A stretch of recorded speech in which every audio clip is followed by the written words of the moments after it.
Some stories are best left untold, but tonight we're opening the door you should never knock on. The kind of story that crawls under your skin, lingers in the shadows, and makes you wonder what's really waiting outside your window.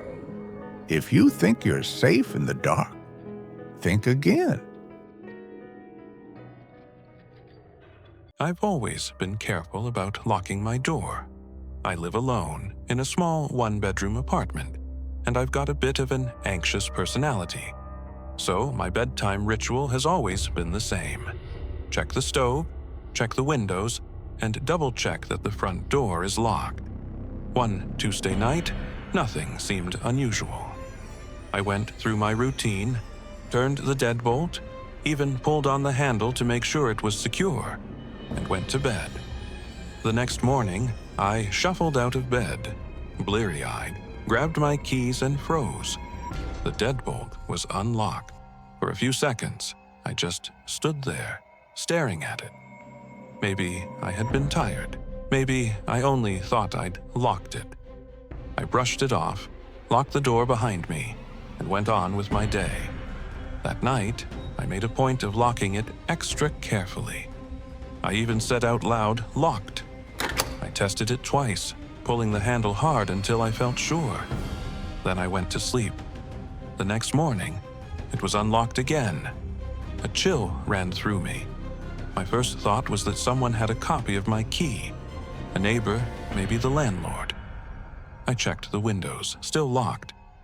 I checked for any signs of a break-in. Nothing. Nothing missing. Nothing out of place. Still, I wasn't taking chances. On my lunch break, I went to the hardware store and bought a brand new deadbolt. One of those heavy-duty ones that comes with 2 fresh keys in a sealed package. I installed it myself that evening, testing it over and over. It worked perfectly. That night, I repeated the ritual. Turned the lock, pulled the handle, even shoved a chair under the doorknob for good measure. When I woke up the next morning, the lock was undone. The chair I'd wedged under the knob had been nudged aside. By now, I wasn't sleeping at all. Every creak of the building made me jolt awake. I started leaving my TV on for noise, hoping to catch someone in the act. But nothing ever happened while I was awake. Then came the night I'll never forget. I turned the lock, pushed the chair under the knob, and stayed up as long as I could, until sometime past 2 a.m., when I finally drifted off on the couch. At dawn, the sunlight woke me. I glanced toward the front door, and my stomach dropped. The door wasn't just unlocked, it was standing wide open. I jumped up, heart pounding, and ran to the doorway. The hall outside was empty. No sound, no sign of anyone. I shut the door, locked it, and just stood there, trembling. That's when I noticed something that made my blood run cold. On the floor, just inside the threshold, was a note. Written in messy handwriting, it said, "You don't need to keep locking it. I already live here."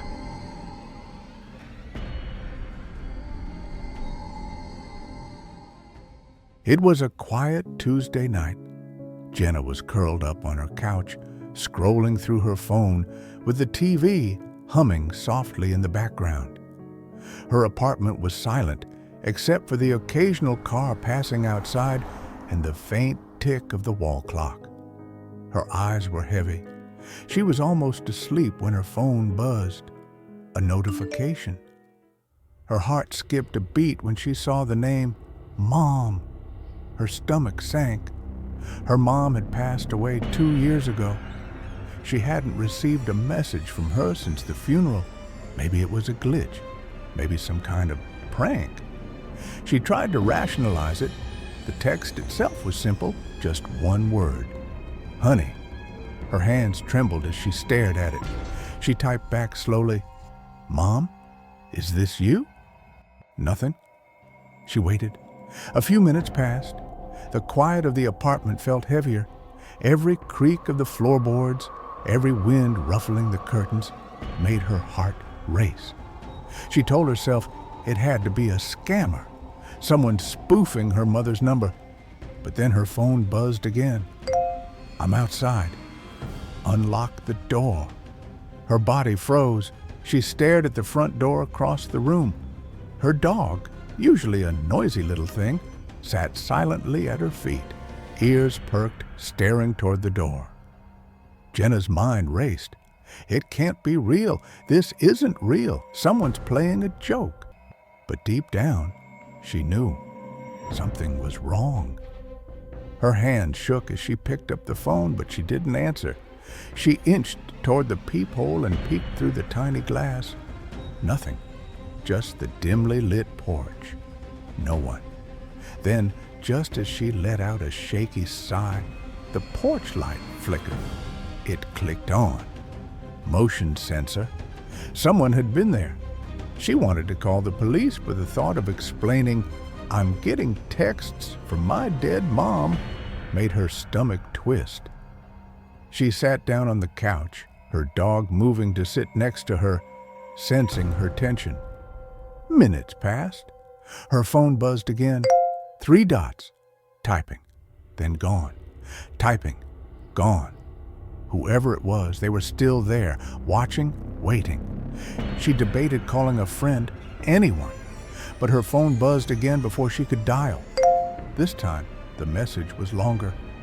"I've been waiting, honey." Open the door. Her pulse hammered in her ears. Sweat ran down her back. She backed away from the door, too terrified to look again. She could feel her dog tense next to her, sensing the fear she refused to acknowledge. Finally, she grabbed the phone and blocked the number. Every instinct screamed at her to leave the apartment, but she didn't. She stayed there, trembling, lights on, waiting for the sun to rise. The next morning, she called her phone company. They insisted the number was deactivated months ago. The messages weren't possible. And yet, she knew they had been real. Even now, sometimes at night, her phone buzzes with a notification from a blocked number. And she can't help but glance at the door, half expecting to see a shadow waiting there. She never figured out if it was a cruel prank, a glitch, or something else. But let me ask you this. If you got a text from someone you knew was gone, would you open the door? Or would you block the number and try to forget it ever happened? The pet camera. You know those little Wi-Fi cameras people set up to keep an eye on their pets while they're away? One of my mom's friends bought one after adopting a rescue dog. She worked long shifts and hated the thought of leaving him home all alone all day. The camera became her comfort. During breaks at work, she'd pull up the app and smile, seeing her dog sleeping on the couch or wandering around the house. Sometimes he'd even bark at the camera like he knew she was watching. But then, she started noticing little things that didn't make sense. When she got home, dishes would be out of place. The remote wasn't where she left it. She even found the thermostat set lower than she ever set it. She told herself it was her imagination, stress, tiredness. Then, one weekend, she scrolled back through some of the stored camera footage and found blank spots, entire chunks of time missing. She assumed it was a glitch, maybe bad Wi-Fi. Still, it nagged at her. So, one evening, she sat down and forced herself to really watch. She fast-forwarded through hours of her dog pacing, sniffing, napping. Nothing unusual. Until she reached a weekday afternoon. Her dog suddenly perked up. His tail wagged, ears forward, eyes fixed on the door, exactly how he always greeted her, except this time, she wasn't home. She checked the time. 2:37 p.m. She was still at work. And then, the front door opened. Her breath caught as a man stepped inside, not breaking in, not rushing, calm, casual. He took off his shoes like he lived there. The dog didn't bark, didn't growl. He ran over, tail wagging like he knew the guy. For nearly an hour, she watched as this man made himself at home. He poured a drink from her fridge, sat on her couch, petted her dog, even flipped through the channels on her TV. Then, just as casually, he rinsed the glass in her sink, slipped his shoes back on, and left. She was frozen. Her dog curled back up like nothing had happened. The next day, when she checked the footage again, that entire hour was gone, deleted. And that's when it hit her. No one else had her login. She had never shared the password with anyone, which meant the man wasn't just in her house. He was in her camera too. The voice in the attic. You ever notice those tiny little things around your house that feel off, but you brush it off, telling yourself you're just being forgetful? That's exactly what happened to my mom's friend. And what she discovered months later will make you think twice the next time something goes missing in your kitchen. It started small, a big batch of soup she made, gone faster than she remembered eating, eggs missing from the carton, damp towels piling up, even though she swore she hadn't used any. And every time she opened the dishwasher, there seemed to be extra dishes inside. It was creepy, but at the same time, easy to explain away. She lived alone, and like a lot of us, she thought, maybe I'm just slipping, forgetting things, getting older. Weeks turned into months. The strange little signs kept happening, but she convinced herself nothing was wrong. Then one evening, she heard it, a dull, thumping sound coming from above her ceiling. At first, she froze. Her heart started racing. That wasn't the house settling.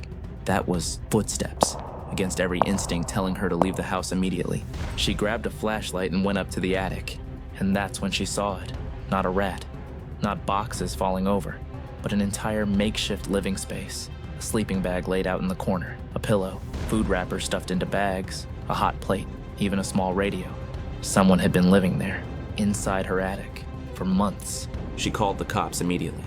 They staked the place out, and a few days later, they caught him, a homeless man, climbing a tree, trying to sneak back in through her attic window, like he'd done almost every day. He had a routine.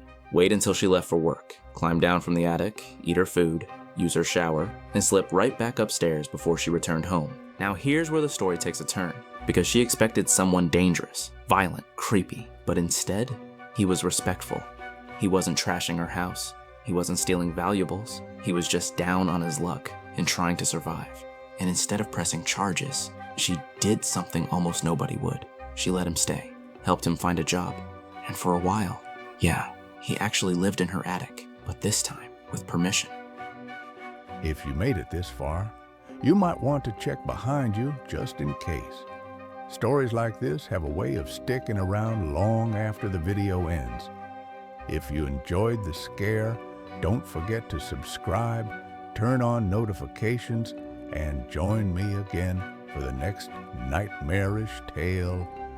Until then, sleep tight if you can.